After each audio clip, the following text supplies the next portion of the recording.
तो आप लोगों ने जो इंडिगो का ड्रामा चल रहा था वो सब आपने देखा ही होगा। तो मैं इस पर वीडियो इसलिए नहीं बना रहा था क्योंकि मुझे समझ नहीं आ रहा था कि ऐसे अचानक से कैसे हो गया। इंडिगो तो 2006 से सक्सेसफुली अपने काम कर रहा है और मार्केट पे 60% से ज़्यादा कब्जा उसने कर रखा है। उसके बाद अचानक से ऐसे कैसे हो गया? इसके पीछे कुछ तो लॉजिक, कुछ तो रीज़न होगा। वो सुनोगे आपका दिमाग खुल जाएगा। डीजीसीए जो कि हमारे भारत की संस्था है, जो हमारे एयर कंपनीज पर उनका कंट्रोल है, ये रूल्स रेगुलेशन बनाते हैं। अभी उसने 40 लाख का फाइन ठोक दिया इंडिगो पर। किस बात के लिए? कि तुम्हारे पायलट ट्रेंड नहीं है और तुम उनसे ओवर टाइम करवा रहे हो। उनको अच्छे से ट्रेनिंग दो। मतलब 2006 से 2025 तक उन लोग सक्सेसफुली इतना बढ़िया चला रहे थे, सडनली इनको कहाँ से याद आ गया? इनके दिमाग में कौन सी ऐसे ज्ञान के भंडार जग गए जो इनको अचानक से याद आ गया कि यार ये कैसे हो गया?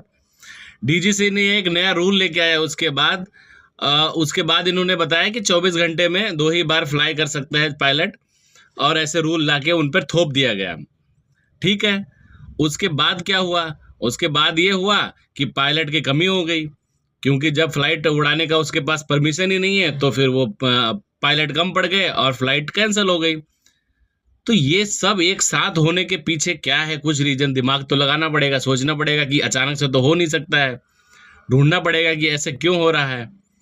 तब जाके असली बात सामने आती है कि इस सब के पीछे तो हमारे अडानी जी हैं।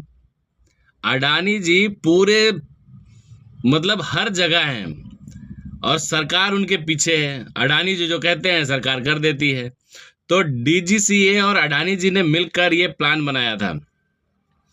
तो सडनली ये पता चलता है, अभी ये पता चला कि अडानी जी ने, जो हमारे इंडिया की सबसे बड़ी कंपनी है जो पायलट को ट्रेन करती है, उसमें 75% शेयर अडानी जी का है। और अडानी जी के कहने पे इन्होंने ऐसा बोला है कि अभी तक सारे पायलट ट्रेंड थे, सब कुछ बढ़िया चल रहा था, सडनली इनकी प्रॉब्लम आ गई। तो अडानी जी बीच में आए और तुरंत ही नया रूल आ गया गवर्नमेंट की तरफ से। तो पूरी सरकार जो अडानी जी को और अमीर कैसे बनाया जाए, बस इसी के पीछे है। सरकार एक्चुअली अडानी जी चला रहे हैं, वो जो बोलेंगे वो हो जाता है। और यहाँ पे आम जनता की कौन सुनने वाला है? किसी को पड़ी ही नहीं है, कोई जरूरत ही नहीं है, मरो जहां मरना है। एयरपोर्ट की हालत रेलवे स्टेशन से भी बदतर हो गई।